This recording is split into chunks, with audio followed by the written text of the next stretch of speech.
Donc, mardi, un petit live santé. On va faire. Là, j'écris le nom, soit là, pas l'oublier. C'est quelqu'un qui m'a demandé, c'est Lise Lalonde, qui m'a demandé de parler justement de trois épices. Moi, je considère comme trois épices la cannelle, le noix de muscade et le clou de girofle.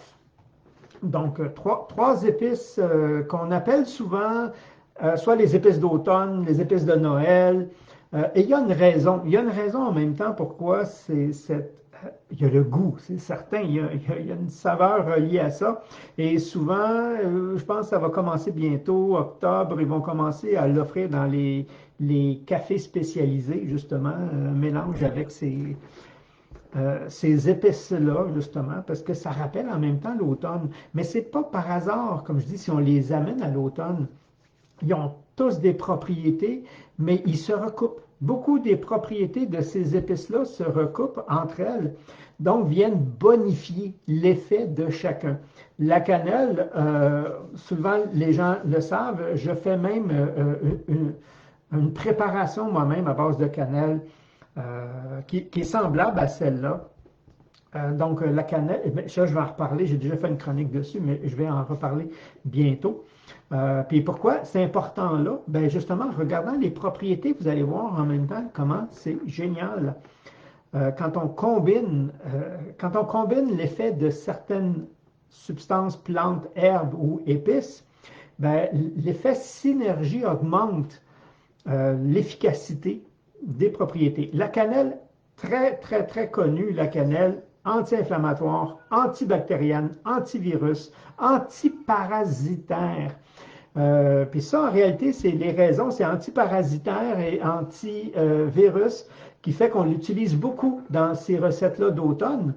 Antimicrobienne, il y a une molécule dans la cannelle qu'on appelle la cinamaldéhyde. Cinamaldéhyde. Puis ben c'est une des substances très efficaces dedans qui va aider non seulement à combattre l'inflammation ou certains parasites, mais elle aide aussi au niveau de la flore intestinale. Donc, elle a un double effet. Puis, ça stimule les sécrétions gastriques. Donc, avant de parler un peu des autres, donc, on a mangé l'été. Normalement, on mange plus frais l'été. On mange même, on cueille, on mange. Et il y a des parasites. Et on faisait dans le temps euh, une à deux fois par année, idéalement deux fois par année, c'est-à-dire à l'automne, préparer le corps pour bien passer l'hiver. On a fait les réserves hein, en nutriments. Mais on a aussi capté des parasites. Hein? Souvent, on a soit des vers ou des trucs. C'est moins aujourd'hui parce que tout est hyper, super propre. Là, mais l'été n'empêche qu'on va cueillir la fraise, on va la manger telle qu'elle, on ne va pas la laver ou des trucs comme ça. Puis même si on lave, des fois, c'est tellement petit. Donc, un petit nettoyage vient faire du bien et antiparasitaire et en même temps, la cannelle vient jouer là-dedans. Et c'est pour ça elle est à l'automne. Puis la cannelle servait aussi et sert encore à certains endroits comme agent de conservation dans les aliments. C'est un antioxydant très puissant. Et justement, la cinamaldéhyde, dans la cannelle, a la capacité d'activer une enzyme spéciale qui est associée aux réactions inflammatoires. Donc, elle vient aider le corps lors d'inflammation. Ça ne remplace pas un médicament, mais ça vient soutenir le corps. Et des réactions inflammatoires comme les allergies, l'asthme, les rhinites, le psoriasis même, ça vient aider justement le corps à diminuer. Et on sait que là où il y a un terrain acide, il y a un terrain inflammatoire, donc il y a un terrain fragile à développer certaines maladies et aussi certains virus. Donc la cannelle vient aider, je ne dis pas qu'on ne l'attrapera pas, mais il y a moins de chances. Okay? Comme on dit, le terrain n'est pas favorable. Et de grands auteurs, deux grands auteurs français l'ont écrit tel quel. Le virus n'est rien, c'est le terrain qui fait la différence. Autrement dit, si ton terrain est pas favorable au développement d'un virus, ben, tu vas l'avoir, mais ton système va le combattre. Si le système est favorable, acidité, fatigue, épuisement, intoxication, là, le virus a le champ libre et là, il y a plus de chances de s'installer. Donc, la cannelle vient jouer dans ce terrain-là, justement, améliorer le terrain au niveau autant bactéries, virus, parasites, des trucs comme ça. Donc, cannelle. OK? On rajoute muscade. Muscade, même chose. Muscade a également des vertus inflammatoires. Donc, les deux, les trois en réalité. Donc, antiseptique, elle aussi. Donc, on s'en sert même la muscade dans des huiles à massage pour les douleurs musculaires. Mais là, je parle d'épices, fait qu'on va laisser faire l'huile essentielle.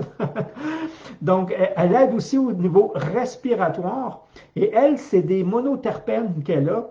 Et ça a le nom de particularité chez la muscade.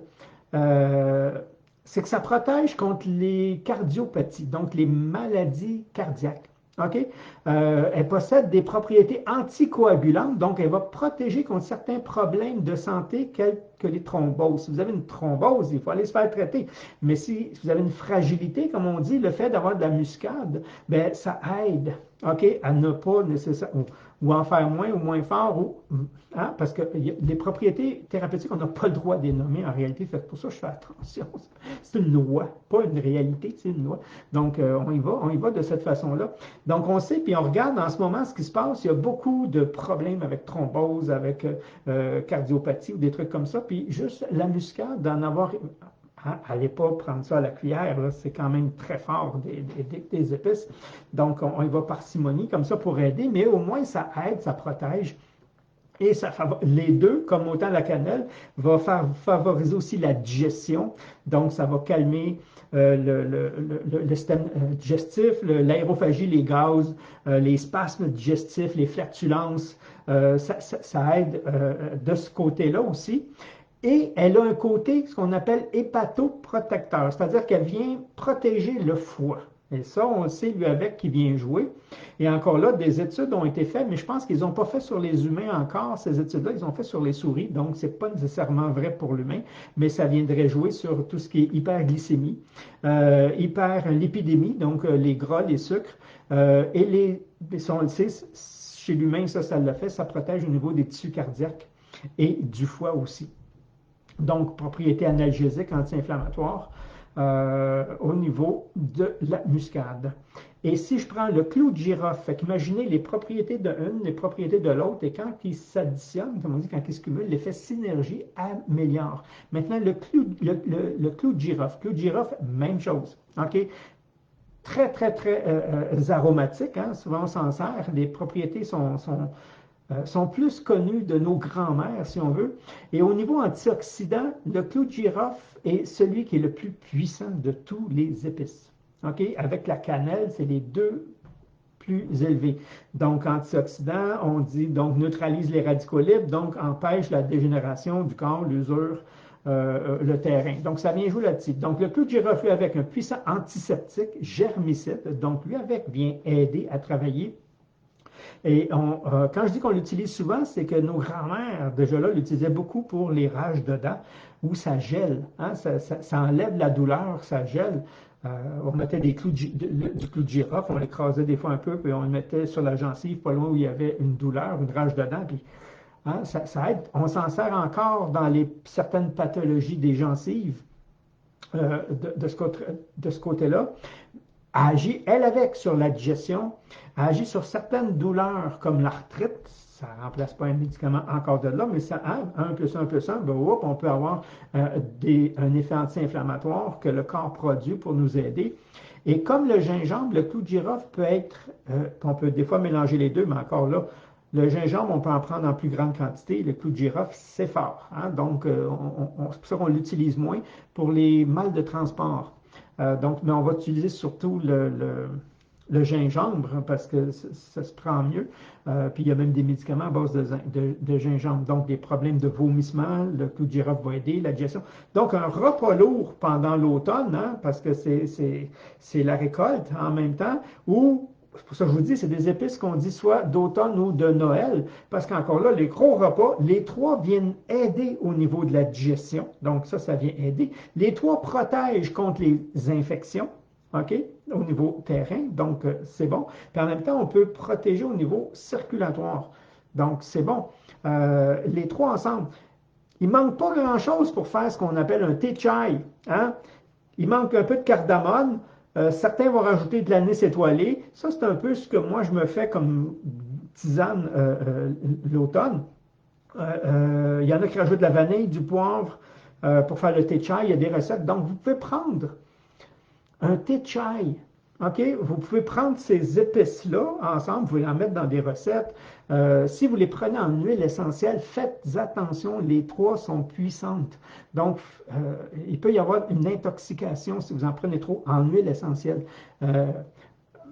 Mais si vous suivez les indications, normalement, non. Mais si les gens, des fois, ils exagèrent et ils pensent, ah, je vais me servir de ça pour. Non, c'est pas. Oui, mais pas, faut pas exagérer. Parce que, comme je disais, elles sont très fortes. On peut faire un thé avec épices, par exemple, cannelle, oui, exactement, comme je dis, le thé chai, c'est exactement ça.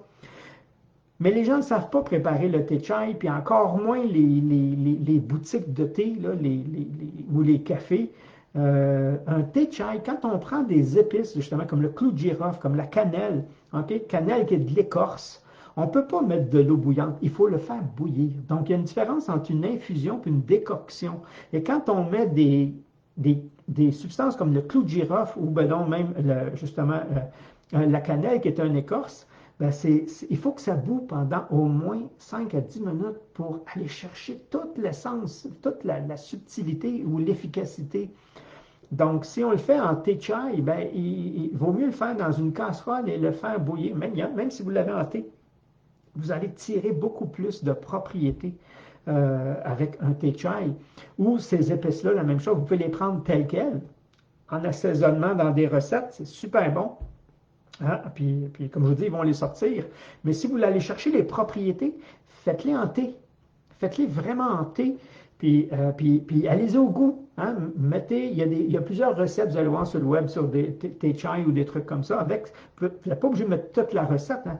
Mais vous pouvez mettre au moins certaines, rajouter la cardamone au moins, puis là, les propriétés sont encore plus accentuées parce qu'elles se recoupent encore plus. Puis ajustez-la au goût. Ajustez-la au goût, puis buvez-en, buvez-en, buvez-en. Rajoutez du miel non pasteurisé à la fin quand vous le prenez, pas bouilli. OK? Et là, vous rajoutez encore plus de propriétés pour soit les maux de gorge, les trucs comme ça va aider, ça va apaiser. Parce que ça gèle, hein? Ces substances-là viennent d'aider. Alors ça, c'est un peu la suggestion de Lise Lalonde. Lise Lalonde qui m'avait demandé de parler un peu de ces épices-là.